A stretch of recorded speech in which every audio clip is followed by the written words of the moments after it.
तो हमने last class में बता दिया था आपको कि जेनेटिक ड्रिफ्ट क्या होता है।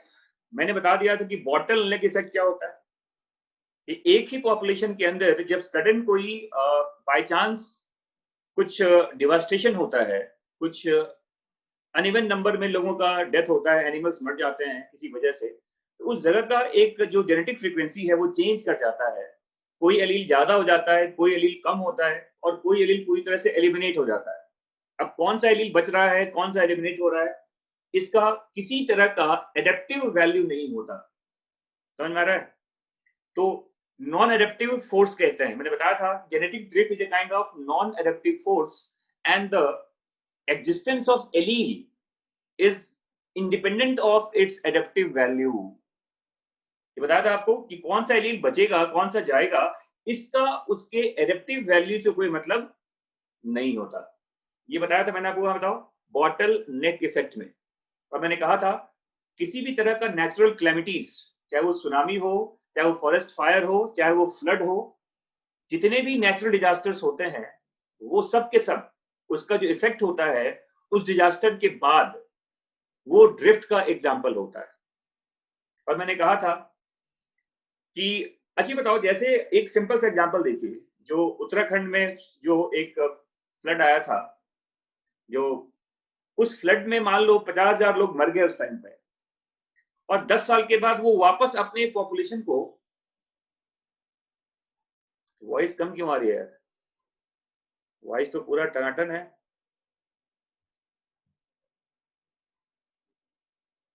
वॉइस तो परफेक्ट है, इसमें क्या दिक्कत हो रही है? अपना अपना थोड़ा माइक थोड़ा लाउड करो।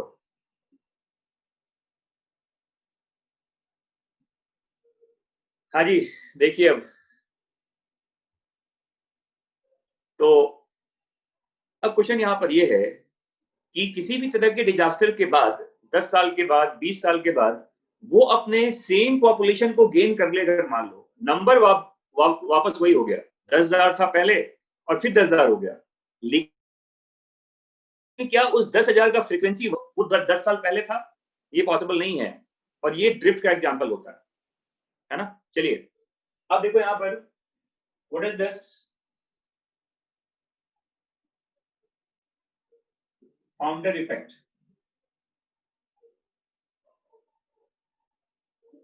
इस इफेक्ट को सैंपलिंग एरर कहते हैं। सैंपलिंग एरर ऑफ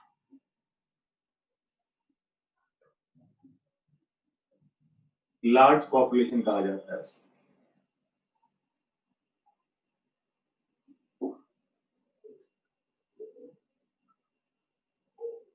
जैसे मान लो ये क्या है, देखो, जैसे मान लिया जाए ये एक लार्ज पॉपुलेशन है, बड़ा पॉपुलेशन देखा, यहाँ पर हर जगह पे लोग देखो बिखरे पड़े हैं, कई तरह के लोग यहाँ रहते हैं, अलग अलग एरियाज में ये अलग अलग तरह के लोगों का एग्जिस्टेंस है, और ऑब्वियस सी बात है सबके अपने अलग अलग एलिडी कैरेक्टरिस्टिक भी हैं। नहीं देखिए, ये जो पॉइंट पॉइंट देख रहे हैं ये सब इंसान है। मान लो एक बड़ा पॉपुलेशन है, और इस बड़े पॉपुलेशन में बहुत सारे लोग रहते हैं। हाँ, इंडिया मान लीजिए आप। और अब क्या हुआ कि इस एरिया से कुछ इंडिविजुअल, देखो कुछ ग्रुप ऑफ इंडिविजुअल, मान लो यहां से कुछ लोग कहीं और चले गए, देखो, और एक स्मॉल पॉपुलेशन सेटअप किया। स्मॉल आइसोलेटेड पॉपुलेशन है ये,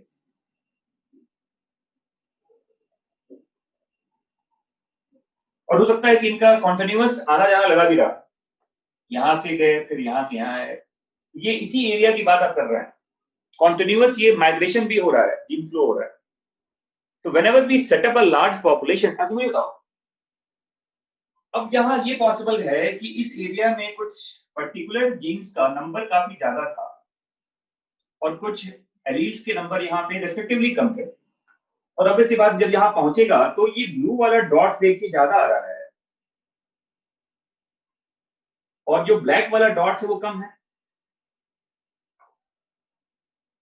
तो देखो ये एक तरह का अब नया जो पॉपुलेशन सेटअप वो ये स्मॉल पॉपुलेशन सेटअप किया गया है एक बड़े पॉपुलेशन के थ्रू। तो इस जगह का जो जेनेटिक फ्रीक्वेंसी होगा वो इस पॉपुलेशन से क्या होगा बताओ। अगर ये आपका लार्ज पॉपुलेशन है, इसका जो जीन फ्रीक्वेंसी है, इसका जो जेनेटिक फ्रीक्वेंसी है, क्या ये फ्रीक्वेंसी यहां पर हो सकता है क्या? ये पॉसिबल नहीं है। इसका अलग होगा इसके फ्रीक्वेंसी से। और इसी इफेक्ट का नाम बताओ क्या बोलते हैं? इसी को कहते हैं क्या? फाउंडर इफेक्ट कहा जाता है। मतलब देखो different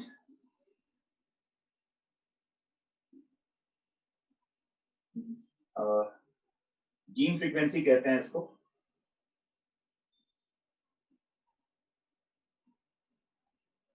from the mother population. और कुछ समय के बाद देखो इस पॉपुलेशन का जीनोटाइप भी अलग होगा, इस पॉपुलेशन का फिनोटाइप भी क्या होगा बताओ? अलग हो जाएगा।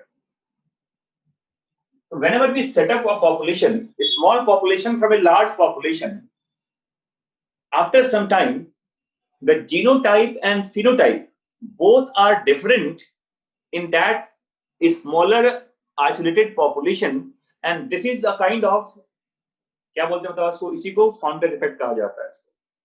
तो फाउंडर इफेक्ट क्या है देखो, आप ऐसे कह सकते हैं आप देखो अगर आप इसकी बात करें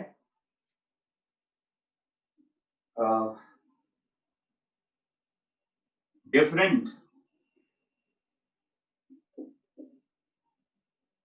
genotype and phenotype of an isolated population, isolated smaller population established from the individuals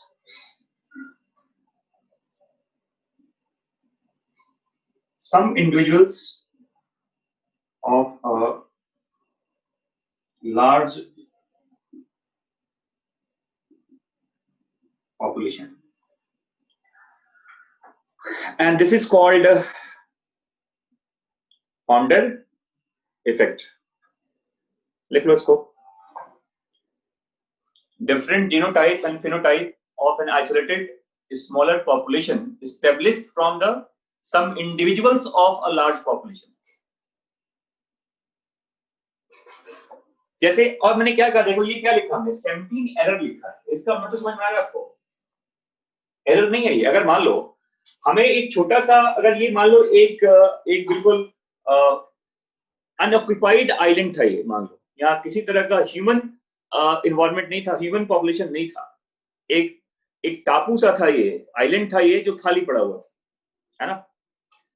अब अगर आप इस पूरे इंडिया की बात करें, अगर हम इससे अगर हम हर जगह से कुछ लोगों को ले जाते, दो बिहार से, दो पंजाब से, दो करनाल से, दो सोनीपत से, मतलब इंडिया के हर जगह से अगर एक एक दो लोगों को ले जाते आप यहाँ पर, तो जेनेटिक फ्रीक्वेंसी तो वही रहता ना, वो चेंज नहीं करता। तो ये आपने सैंपलिंग गलत किया ना। ये सैंपल देखो क्या है, आपका सैंपल साइज छोटा है ना। और देखो जैसे कहते हैं ना, जैसे इलेक्शन वगैरह होता है तो इलेक्शन में कहते हैं एग्जिट पोल का रिजल्ट आता है, देखा ना। तो एग्जिट पोल का रिजल्ट क्या है बताओ? कि अगर आपने 10 लोगों से पूछकर अपना रिजल्ट बता दिया कि ये इसकी सरकार बनने वाली है, तो आप तो गलत हो जाएंगे। आपका सैंपलिंग साइज क्या हो गया? छोटा हो गया। जितना आपका छोटा सैंपलिंग एरिया होगा एरर बढ़ता जाएगा, और जितना बड़े एरिया को कवर करेंगे आप, एरर क्या होगा आपका? कम होगा। तो वही होता है कि अगर मान लो ये एरिया और छोटा कर देते, अगर मान लो देखो इतनी ही जगह से आप ले जाते लोगों को यहाँ पर, तो ये एरर और यहाँ बढ़ जाएगा। जितना आपका सैंपलिंग एरिया छोटा होगा, एरर के चांस क्या होंगे? बढ़ते जाएंगे। एरर बढ़ेगा तो आपका फ्रीक्वेंसी भी ज्यादा फ्लक्चुएट करेगा। समझ में आ गया? तो कहते हैं smaller the sampling area larger the error ज्यादा होता है उसका, और जितना ज्यादा एरर होगा आपको ड्रिफ्ट का इफेक्ट उतना ज्यादा पता चलेगा। समझ में आ गया ना? और जितना बड़ा सैंपल एरिया लेंगे आप, मान लो अब मैं यहां से इतना बड़ा, अगर मान लो इतने ज्यादा लोग ले जाते हैं यहां से लोगों को ट्रांसफर करते हैं, तो आप सैंपल साइज बड़ा हो गया ना, और सैंपल साइज अगर बड़ा होगा तो फ्लक्चुएशन भी कम होगा। ये समझ में आ गया? तो मैंने क्या कहा कि एक छोटा सा पॉपुलेशन है, एक छोटा सा आइलैंड है यहाँ पे, और ये एक बड़ा सा आपका पॉपुलेशन साइज है। यहाँ से कुछ लोगों का कंटिन्यूअस एक माइग्रेशन होता रहा, यहाँ से यहाँ इसी एरिया में घूम रहे हैं कुछ समय तक। और कंटिन्यूअस देखो, ये लिखा हुआ देखो, लिखा हुआ है कॉन्टिन्यूअस जीन फ्लो, और ये आपके एनसीईआरटी में लिखा हुआ है। अगर आप ध्यान से पढ़ेंगे, देखिए कहाँ गया एनसीईआरटी, ये रहा। अब आप देखिए एनसीईआरटी का पेज नंबर, ये है पेज नंबर आपका, देखो 137, पेज नंबर 137, सेकंड पैराग्राफ का जो लास्ट लाइन लिखा हुआ है, देखिए sometime the change in allele frequency is so different in the new sample of population that they become a different species. The original drifted population becomes founders. जो लोग यहाँ पे गए थे वो क्या हो गए, फाउंडर फादर हो गए, और इनकी वजह से जो हुआ वो फाउंडर इफेक्ट हो गया। तो जिन लोगों ने यहाँ पे दुनिया बसाई वो क्या हो गए, वो हो गए फाउंडर फादर, और उसकी वजह से जो वहां चमत्कार हुआ वो क्या हो गया, उसे कहते हैं फाउंडर इफेक्ट। मैं क्या बोल रहा हूं, those who migrated there they were known as founder father, वो फाउंडर है ना, और उनके जाने के बाद यहां का जो फ्रीक्वेंसी चेंज आया है वो उसका फाउंडर इफेक्ट होता है। समझ में आ गया बच्चों? Is that clear now? कि जो पहली बार वहां गया वो क्या हो गया, फाउंडर हो गए, और उनकी वजह से जो वहां पे चेंज आया, दैट चेंज इज कॉल्ड क्या बोलते हैं इसको, इसे फाउंडर इफेक्ट कहा जाता है। क्लियर? तो ये आपके एनसीईआरटी में ये चीजें लिखी गई है, and that's all about the concept of drift. तो व्हाट इज ड्रिफ्ट? ड्रिफ्ट को कहते हैं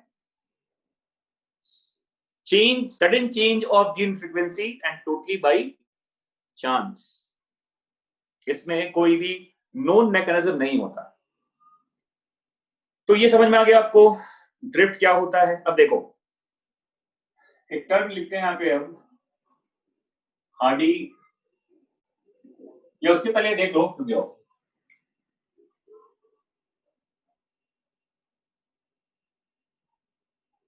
देखिए mode of action of natural selection. मैंने कहा था कि सिलेक्शन वगैरह जो होता है ये एक जेनेटिक फ्रीक्वेंसी को, वेरिएशंस को बढ़ाने का काम करता है, एलिमिनेट करने का काम करता है। तो किस तरह से सिलेक्शन आपके पॉपुलेशन पे वर्क करता है, ये भी मॉडर्न थ्योरी का एक कॉन्सेप्ट है। देखो फोन यूज करने की वजह से आईज पर इफेक्ट पड़ता है, क्या करें? ओके, मोबाइल पे देख रहे हो, मोबाइल पे पढ़ाई करते हो, तो अब देखो बेटा ये, अब इसमें तो दुनिया ही कर रही है, क्या करें? तो थोड़ा सा आप ये कर सकते हैं कि थोड़ा मोबाइल का डिस्टेंस थोड़ा थोड़ा दूर रखा करो, लैपटॉप यूज कीजिए, कंप्यूटर यूज कीजिए। मोबाइल पे पढ़ना डिफिकल्ट तो है, no doubt, and those who are using mobile by their अब अवेलेबिलिटी नहीं है तो मोबाइल से लोग पढ़ रहे हैं. Obviously they are doing very great work. They are taking stress. In fact, I'm telling you, mobile पे पढ़ना इतना आसान काम नहीं है. और जिनके पास मोबाइल से ही पढ़ने का ऑप्शन है, उनके लिए थोड़ा स्ट्रगल तो है. एंड ऑब्वियसली दुनिया में भी सभी लोग ये इस तरह के प्रॉब्लम से जूझ रहे हैं. एनी हाउ, थोड़ा सा कॉपरेट कीजिए आप सिस्टम के साथ और कोशिश करो कि पढ़ाई के अलावा और मोबाइल यूज ना करें. केवल पढ़ाई करते वक्त ही आप अपने मोबाइल को यूज करें और थोड़ा सा आई टॉनिक यूज किया कीजिए. थोड़ा सा कुछ विटामिन ई वगैरह का इंटेक ज्यादा बढ़ाओ अपने फूड में. ठीक है, थोड़ा सा आंवला वगैरह खाइए, बादाम वगैरह खाइए, थोड़ा आई कम करो. चलिए देखिए अब तो जैसे बताया गया बुक में, देखो कि सिलेक्शन का जो वर्क होता है पॉपुलेशन में 3 तरीके से होता है. एक लिखते हैं स्टेबलाइजिंग सिलेक्शन, एक होता है डायरेक्शनल सिलेक्शन और एक को कहते हैं डिसरप्टिव सिलेक्शन कहा जाता है.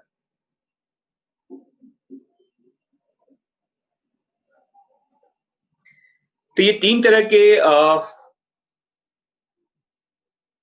विटामिन ए, विटामिन ई, ये सब आपको कुछ ना कुछ हेल्प करेगा. ठीक है, प्याज खाइए और आंवला खाइए, कैरेट वगैरह खाइए थोड़ा, है ना. जो विटामिन ए का जो सोर्स है वो भी बढ़िया होता है. एप्पल खाओ ठीक से, कैरोटीन वगैरह जो होता है. अब यहाँ देखिए 3 तरह का सिलेक्शन है और ये सिलेक्शन जो बताते हैं, देखो ये क्या होता है एक्चुअली. जैसे मान लो आप एक ऐसे ग्राफ बना रहे हो किसी कैरेक्टर के लिए और उसके फ्रीक्वेंसी के लिए, नंबर के लिए. ये कैरेक्टर हाइट हो सकता है, ये कैरेक्टर कलर हो सकता है, किसी भी तरह का एलिलिक कैरेक्टरिस्टिक आप ले सकते हैं. आई का कलर है या बॉडी का कलर है या बॉडी का हाइट है, बॉडी का वेट है, कुछ भी, कोई भी कैरेक्टर हो सकता है. जैसे अगर आप बॉडी वेट की बात कर ले तो मान लो यहाँ पे हमने लिखा है कि लेस बॉडी वेट है, मिडिल बॉडी वेट है और ज्यादा बॉडी वेट. लो से हाई आप ज्यादा देखिए यहाँ पर ऐसे, चाहे हाइट की बात करें चाहे कलर की बात करें, कुछ भी समझ आ रहा है. और आप देख रहे हो कि ग्राफ जो पहले बना हुआ था वो ग्राफ ऐसा था. ऐसा मान लिया जाए ये सिलेक्शन के पहले का ग्राफ है आपके पॉपुलेशन में. कि आप देखिए यहाँ पर जो मीडियम कैरेक्टरिस्टिक का नंबर आप देखिए वो ज्यादा है, लो का पार्ट भी कम है और हाई का पार्ट भी कम है. लेकिन जो मीडियम का फ्रीक्वेंसी है उसका नंबर बताओ, क्या बताओ, ये ज्यादा बना हुआ है. ये समझ में आ रहा है आपको. लेकिन आप देखिए कुछ समय के बाद क्या देखा आपने, after the work of nature, जब नेचर के सिलेक्शन का रिजल्ट आया देखो वहां पर, उसके बाद देखिए ऐसा हो गया. ये देखो, ये यहां से यहां पहुंच गया, ये यहां से यहां पहुंच गया और ये यहां से यहां पहुंच गया. देखो मतलब आप देखिए जो मीडियम वाला था वो और इंक्रीज कर गया और जो आपका एक्सट्रीम एंड का वो और कम हो गया. तो इस तरह के सिलेक्शन को क्या बोलते हैं बताओ. इसी को स्टेबलाइजिंग कहा जाता है. जहां पर देखो यहाँ क्या हुआ, देखिए यहाँ क्या हो रहा है, सिलेक्शन ऑफ मीडियम कैरेक्टरिस्टिक.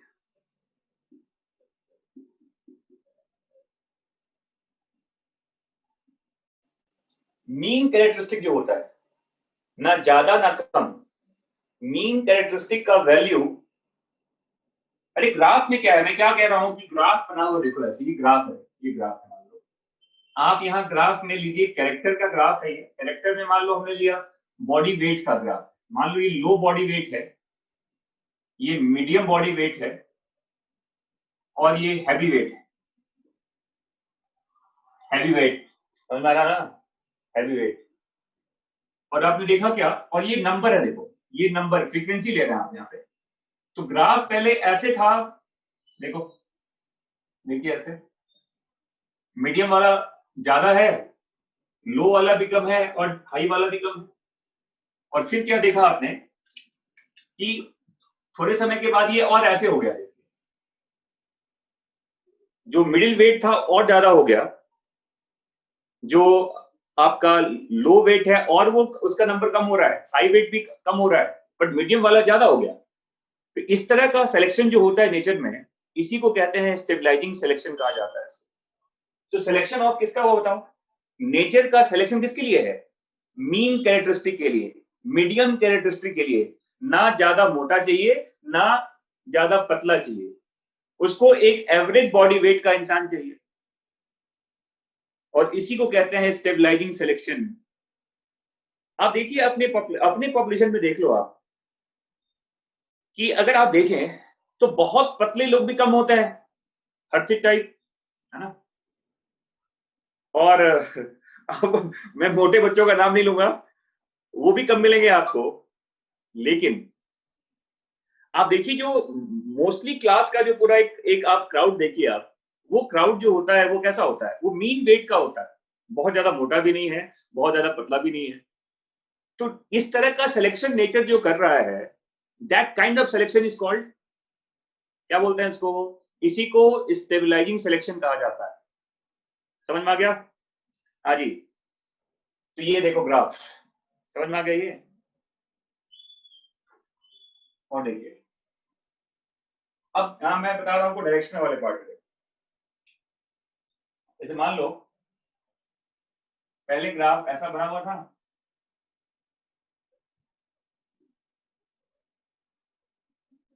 अब ये जो ग्राफ है वो देखो ये कैसा हुआ है।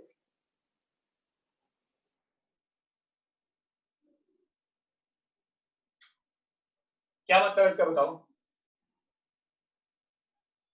इसमें क्या देख रहे हैं आप, कि जो आपका लो वाला था, लो बॉडी वेट, वो कम हो रहा है, मीडियम भी कम हो रहा है, लेकिन जो जो डोमिनेंट बिहेवियर था, जो ज्यादा वेट वाला था, उसका नंबर क्या हो गया बताओ, इंक्रीज कर गया। And this kind of selection is called, तो यहां कहते हैं सिलेक्शन ऑफ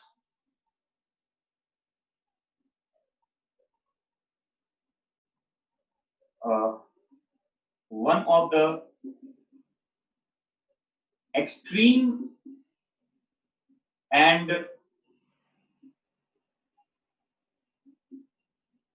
कैरेक्टरिस्टिक। एक पर्टिकुलर एंड के कैरेक्टरिस्टिक का सिलेक्शन ज्यादा है, देखो, और ये चीज याद रखना, इस तरह के पॉपुलेशन में देखिए आप, नेचर का टेंडेंसी क्या है बताओ, स्टेबलाइजिंग सिलेक्शन में नेचर की टेंडेंसी क्या है, वो एक्सट्रीम एंड के कैरेक्टर को वहां से एलिमिनेट कर रहा है ना। तो stabilizing selection try to minimize the extreme and characteristic, ये ऐड कर लेना यहां पर, लिख लो, stabilizing selection, stabilizing selection, stabilizing selection minimizes, stabilizing selection minimizes the extreme and characteristic, minimizes the extreme and characteristic।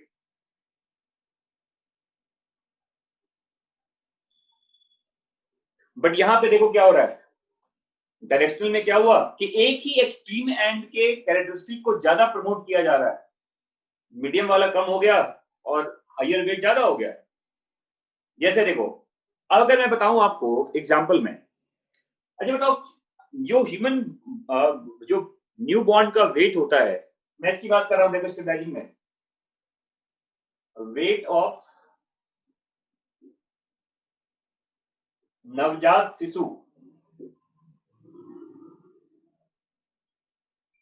जो न्यू बॉर्न बच्चा होता है, उस 4 kg तो बहुत हेल्दी बच्चे का होता है, अरे ये तो बड़ा अच्छा बच्चा होता है 4 kg। यूजुअली कहते हैं 2.5-3 केजी के बीच में होता है मोस्ट ऑफ द जो बच्चे होते हैं। 4 केजी का बच्चा हो तो डॉक्टर कहते हैं बहुत हेल्दी बच्चा है। 2.5-3 का मैक्सिमम एवरेज मिलेगा आपको। नहीं 1 केजी बहुत कम हो गया, फिर तो वो आप बोलोगे 250 ग्राम का बच्चा हो गया। तो याद रखना नेचर के बनाए हुए पैरामीटर में अगर, अच्छा बताओ, अगर एक बच्चा 1 केजी का हो जाए या आधा किलो का बच्चा हो जाए तो क्या नेचुरली ऐसा बच्चा सर्वाइव कर सकता है क्या? जब तक, हाँ, अगर मान लो 1.5 केजी का बच्चा है, उस बच्चे को आप नहीं बचा सकते जब तक मेडिकल आपको हेल्प ना मिले। लेकिन एक बच्चा जो 2.5-3 केजी का बच्चा है वो नेचर के बनाए हुए हर पैरामीटर में फिट हो जाता है, उसको सर्वाइवल में दिक्कत नहीं है। अगर एक बच्चा मान लो 8 केजी का है, 10 केजी का बच्चा पैदा हो गया, ऐसे बच्चे भी सर्वाइव नहीं करते। समझ में आ रहा ना? तो कहने का मतलब ये है, ग्लास में रखते हैं ना जो बहुत लो वेट वाले बच्चे होते हैं, तो नेचर के बनाए हुए पैरामीटर्स में वो फिट नहीं हो रहे।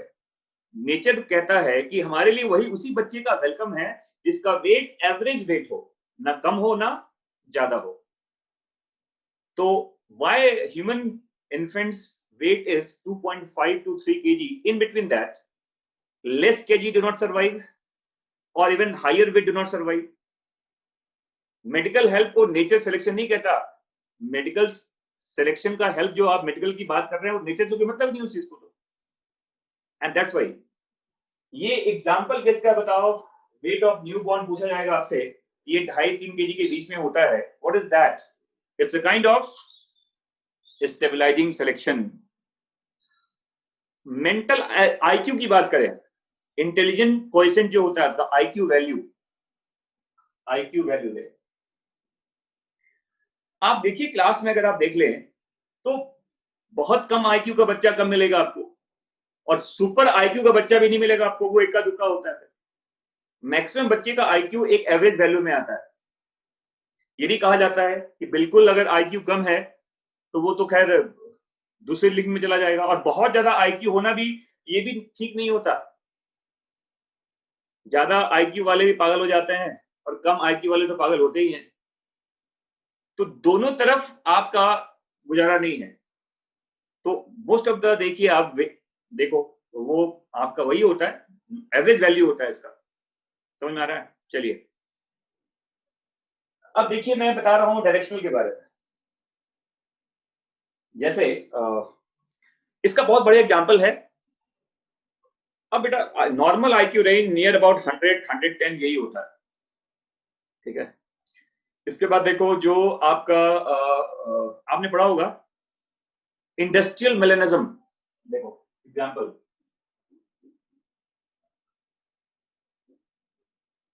इंडस्ट्रियल मेलेनिज्म कहता है। ये क्या है मैंने बता दिया था पहले आपको कि जैसे जैसे ब्रिटेन के यूनाइटेड किंगडम के मैनचेस्टर के एरियाज में पॉल्यूशन बढ़ता गया, वैसे वैसे वहां पर ब्लैक मॉथ्स का नंबर क्या हुआ? बढ़ता चला गया, है ना। मैं क्या बोल रहा हूं कि जैसे जैसे आपके पॉपुलेशन में ब्लैक कलर का पॉल्यूशन जब तक बढ़ता रहा, वैसे वैसे वहां पे ब्लैक का नंबर क्या हुआ? बढ़ता चला गया। तो ये डायरेक्शनल सिलेक्शन का एग्जांपल है नहीं कि कैरेक्टरिस्टिक चेंज क्यों हो रहा है, क्योंकि जितना ज्यादा डार्कर होता जाएगा उनका एडेप्टिव वैल्यू बढ़ता जाएगा। तो industrial melanism is a very good example of directional selection. समझ में आ गया? चलिए आगे देखिए। हम यहाँ पर अगर मान लो पहले ऐसा था, अब ये देखो यूं हो गया, ये देखिए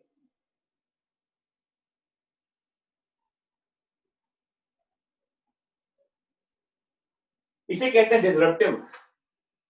डिसरप्टिव को ही कहा जाता है डबल पिक सिलेक्शन कहता है।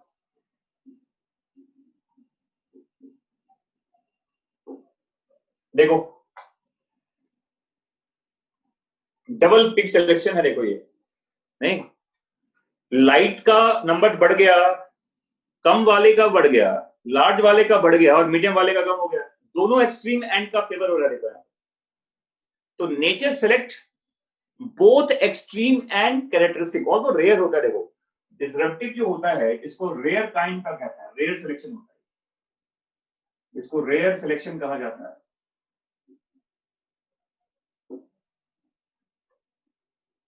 बट इसकी वजह से कहते हैं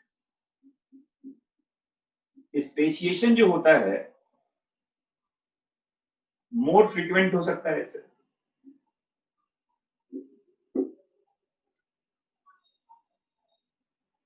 हाँ जी, समझ में आ रहा है?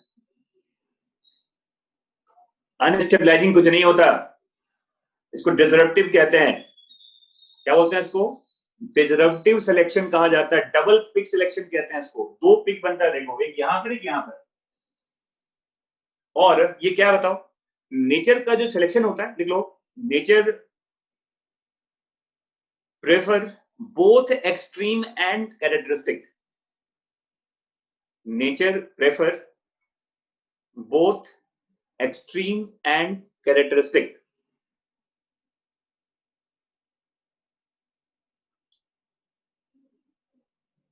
हाँ जी, समझ में आ गया? And this kind of selection is called disruptive selection कहते हैं। देखो, स्टेबलाइजिंग का एक और नाम है, इसी को नॉर्मलाइजिंग कहते हैं, इसी को नॉर्मलाइजिंग भी कहते हैं। डायरेक्शनल को ही प्रोग्रेसिव भी कहते हैं। और डिसरप्टिव को डबल पिक सिलेक्शन कहा जाता है। जैसे देखो, अगर मान लो ऐसा लिखा हुआ है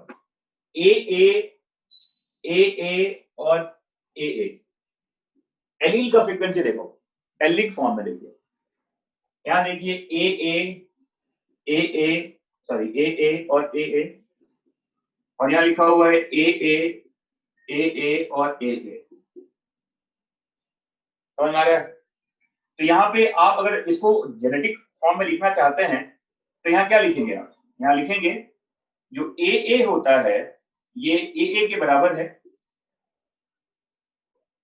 और जो मीडियम का पार्ट है ये इन दोनों के ऊपर डोमिनेंट होता है। बस इनका इनका बराबर की औकात है और ये ज्यादा डोमिनेट करता है। देखो यहाँ पर, ये किसके लिए हो गया? स्टेबलाइजिंग के लिए हो गया। देखो यहाँ पर, इसमें देखेंगे आप तो देखिए यहाँ क्या हो रहा है कि जो ए होता है इस वाले फॉर्म में, देखो, ये डोमिनेट करता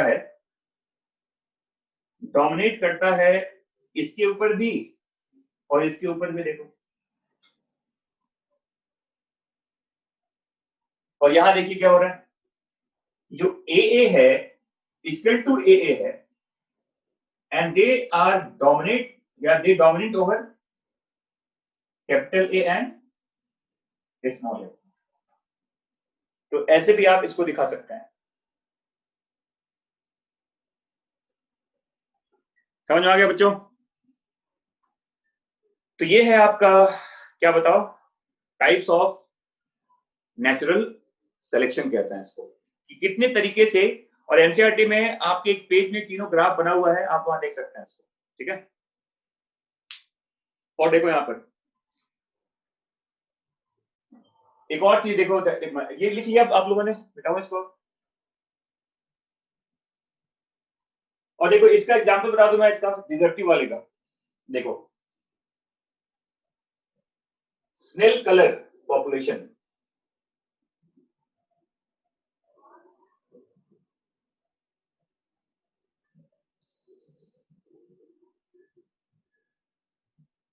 मोलस्कन्स में देखा गया है ना? अरे डायरेक्शनल में क्या है, वही तो बताया, डायरेक्शनल देखो, इसी को प्रोग्रेसिव कहते हैं ना। ये ए जो है ये ज्यादा डोमिनेटिंग है। देखो, किसके ऊपर? स्मॉल ए स्मॉल के ऊपर भी और कैपिटल ए स्मॉल ए के ऊपर भी। ये प्रोग्रेसिव हो गया ना। डायरेक्शनल को ही प्रोग्रेसिव कहा जाता है। और ये हो गया तुम्हारा डिसरप्टिव। डिसरप्टिव का एग्जांपल देखो, लिखा हुआ है स्नेल कलर पॉपुलेशन।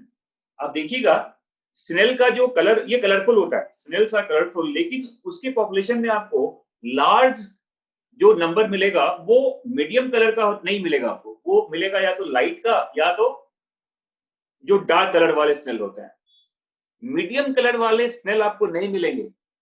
वजह ये है इसका, देखो कि जो स्नेल का कलर जो मीडियम रेंज में होता है वो अपने आप को सराउंडिंग में ब्लेंड नहीं कर पाता और प्रेडेटर्स को नजर आ जाते हैं, वो खा जाते हैं उसको। तो सिस्टम के साथ मैच कौन कर रहा है, या तो लाइट वाला या तो डार्क वाला। तो दोनों को नेचर ने प्रेफर किया। जिसका मीडियम कलर है, ऐसे सेल अपने आप को सराउंडिंग के साथ मैचअप नहीं कर पाते and they are easily visible to the predators, and that's why they cannot survive. So that is the example of disruptive selection कहा जाता है। समझ में आ गया? मॉड्यूल नहीं मिला तो इसके लिए आप श्री श्री श्री श्री सर से आप बात कीजिए, ठीक है ना? आप जितेंद्र सर को बोलिए कि सर मेरा मॉड्यूल नहीं मिला है, कृपया हमें मॉड्यूल प्रोवाइड किया जाए।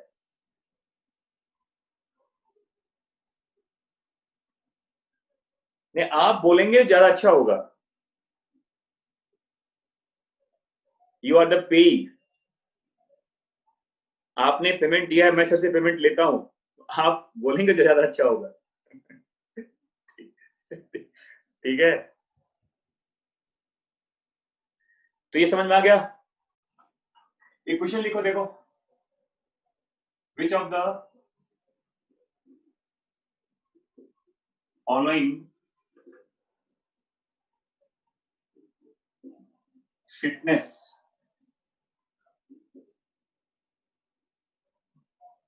frequency graph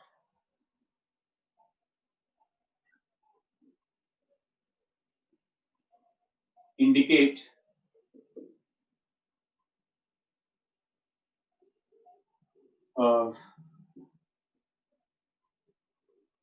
disruptive selection। Option देखो, यहां पे फ्रीक्वेंसी है और यहां फिटनेस है।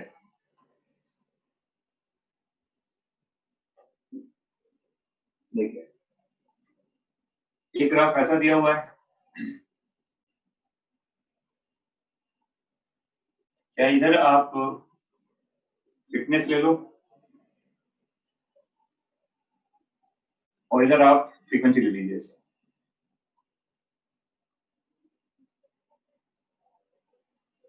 और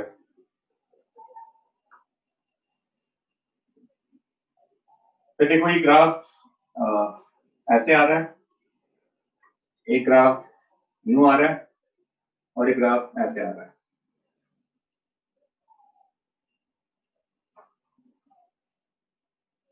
फिटनेस और फ्रीक्वेंसी,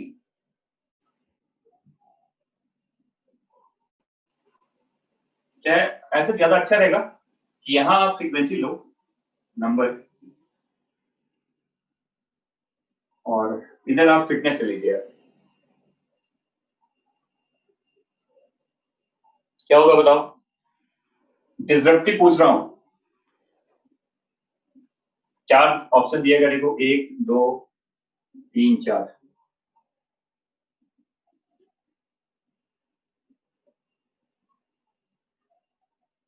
हाँ जी, बिल्कुल सही बात है। देखो, ये किसका है बताओ? फ्रीक्वेंसी बढ़ता जा रहा है, फिटनेस बढ़ता जा रहा है, देखो इसका।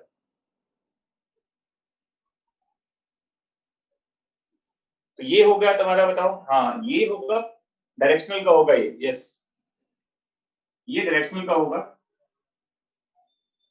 चाहे आप फ्रीक्वेंसी से अच्छा है कि आप इसमें ऐसे कैरेक्टर कर लीजिए, ज्यादा ज्यादा अच्छा रहेगा। यहाँ पे ऐसे कर लो, फिटनेस और कैरेक्टर ले लो ऐसे।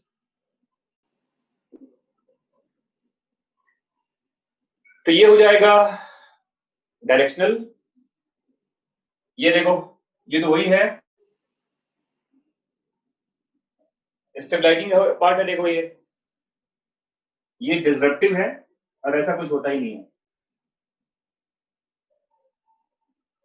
ठीक है ना? नहीं, कैरेक्टर्स नहीं, ऐसा नहीं है। कैरेक्टर्स तो आप, ये is not about a fitness. अब फिटनेस तो कोई भी हो सकता है ना, लेस वाला भी ज्यादा वाला भी हो सकता है, ठीक है।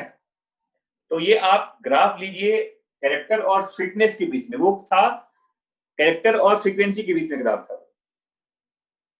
ठीक है। चलिए अब देखो एक और चीज बता दूं मैं आपको, देयर इज टर्म कॉल्ड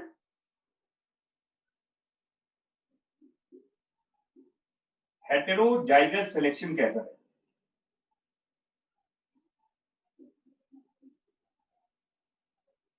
देखिए हेटेरोजाइगस सिलेक्शन, ये फोर्थ टाइप का सिलेक्शन है जिसके बारे में एनसीईआरटी में लिखा हुआ नहीं है, बट ये क्वेश्चन याद रखिएगा। Heterozygous selection, it look like stabilising, but ये थोड़ा अलग चीज है। देखो ये क्या होता है, देखो जैसे इसका एग्जांपल होता है sickle cell anaemia.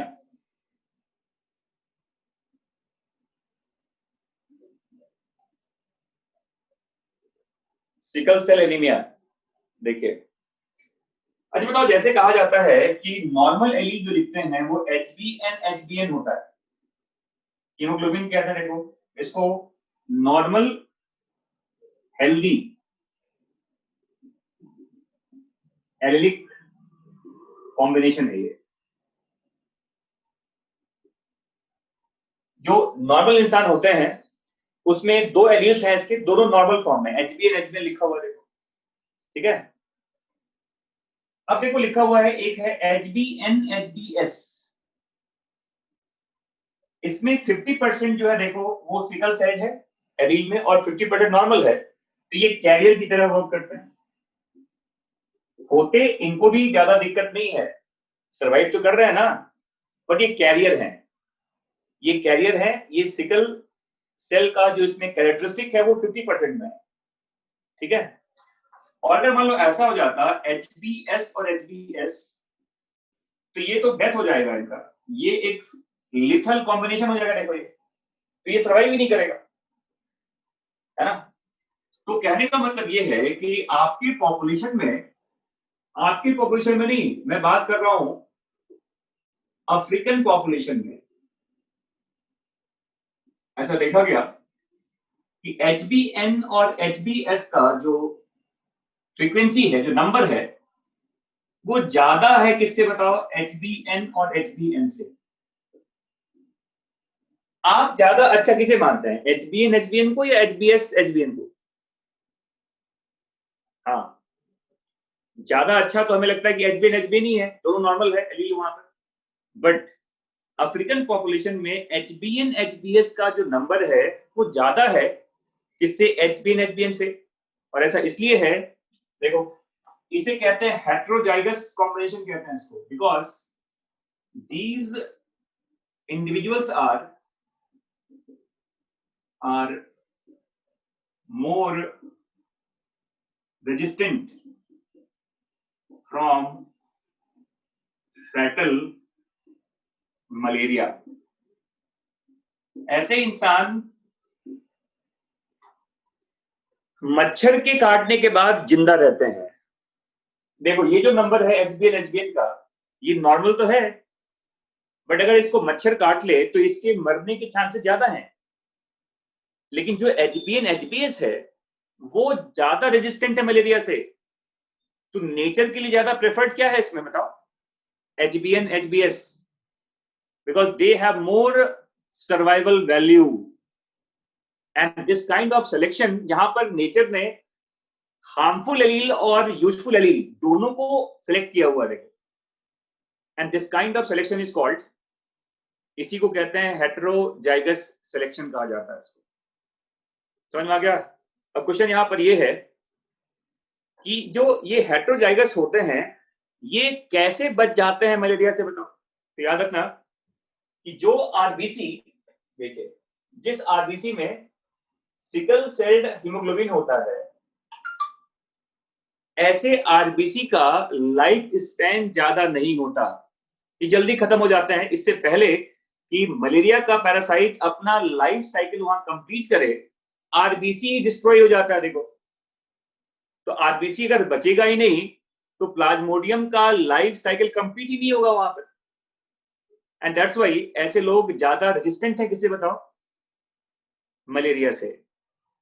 Sickle sailed RBC, यार यस, सिकल सेल्ड जो आरबीसी हो जाता है, उस सिकल सेल्ड आरबीसी की लाइफ स्पेन ज्यादा नहीं होती है, तो प्लाज्मोडियम अपना लाइफ साइकिल वहां कंप्लीट नहीं कर पाता और उन्हें मलेरिया नहीं होता। फिर समझ में आ गया? तो ये है आपका हेटेरोजाइगस सिलेक्शन कहा जाता है। ठीक है, चलिए अब देखो जो इसका नेक्स्ट पार्ट है वो है हार्डी विनबर्ग लॉ।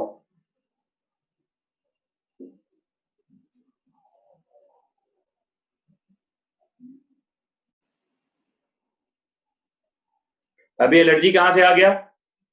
अभी क्या पढ़ रहे हैं? अभी एलर्जी कहां से पूछ रहे थे हमसे?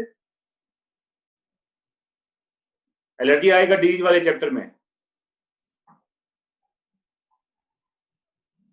पढ़ाई क्या कर रहे हैं, ये एलर्जी में घुस गया। अभी ऐसे क्वेश्चन से मुझे भी एलर्जी हो रहा है। तो ये भी टाइप ऑफ एलर्जी है।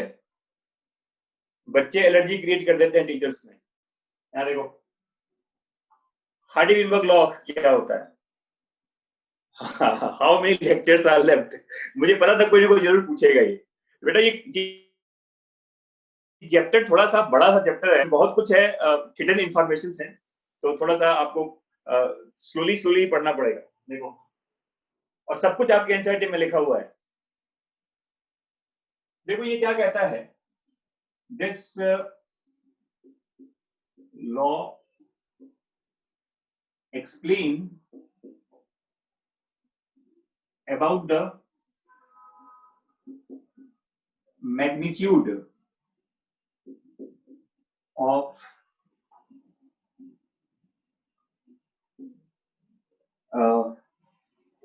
change of allelic frequency due to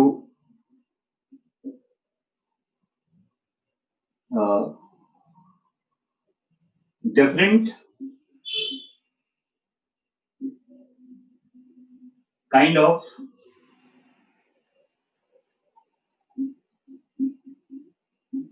evolutionary forces। देखो, जैसे मान लो ये एक पॉपुलेशन है और ये एक दूसरा, मान लो ये जनरेशन G1 है, ये जनरेशन G2 है, पॉपुलेशन का ही पार्ट है। देखो, ये एक ही पॉपुलेशन के दो अलग अलग जनरेशन हैं, G1 और G2, है ना? और जो जेनेटिक फ्रीक्वेंसी है, जो एलिक कॉम्बिनेशन, देखो जो एलील जितने फ्रीक्वेंसी में यहां है, वो एलील उतने फ्रीक्वेंसी में यहां भी है। मतलब एलिक फ्रीक्वेंसी जनरेशन इस जनरेशन में चेंज नहीं हो रहा है। तो बताओ एलील का फ्रीक्वेंसी चेंज क्यों नहीं होगा? क्या इसका रीजन बता सकते हैं, बताइए। तो इसका मतलब यह है कि दोनों ही पॉपुलेशन में एक ही तरह का स्टेबल इन्वायरमेंट है, किसी भी तरह का इवोल्यूशनरी फोर्स यहां पे एक्ट नहीं कर रहा था। तो इवोल्यूशन का फोर्स अगर एक्ट नहीं करेगा तो आपके एलील के फ्रीक्वेंसी में भी चेंज नहीं आएगा। कई सारे कारण हो सकते हैं। देखो, ऐसा लिखा जाता है कि हार्डी विनबर्ग ने बताया क्या, देखो हार्डी विनबर्ग ने क्या कहा था, तो लिखो अकॉर्डिंग टू हार्डी विनबर्ग, लिखे लिखे अकॉर्डिंग टू हार्डी, ये अलग साइंटिस्ट का नाम है, Weinberg,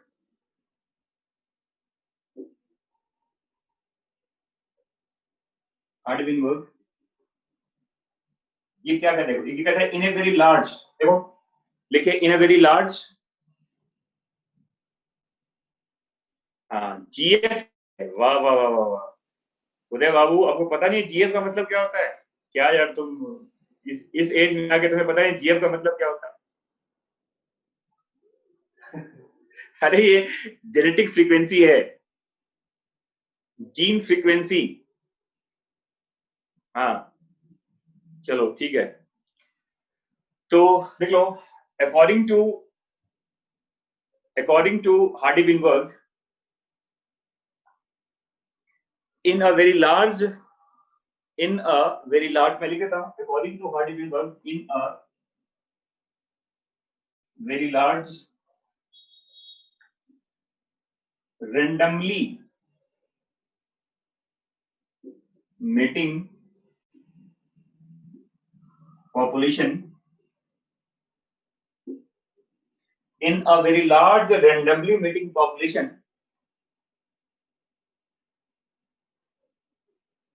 gene frequency GF will remain constant,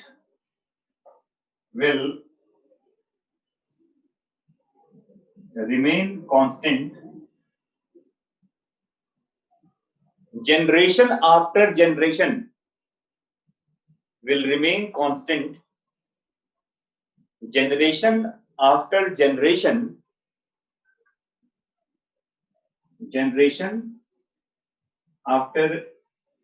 generation, if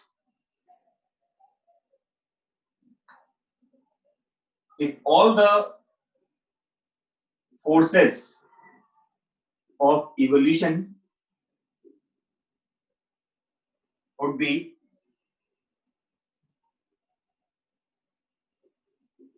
absent। मतलब किसी भी तरह का इवोल्यूशन का फोर्स वहां एक्ट अगर ना करे, अगर absent होगा किसी भी तरह का फोर्स, तो फ्रीक्वेंसी यहां और यहां एक ही जैसा होगा।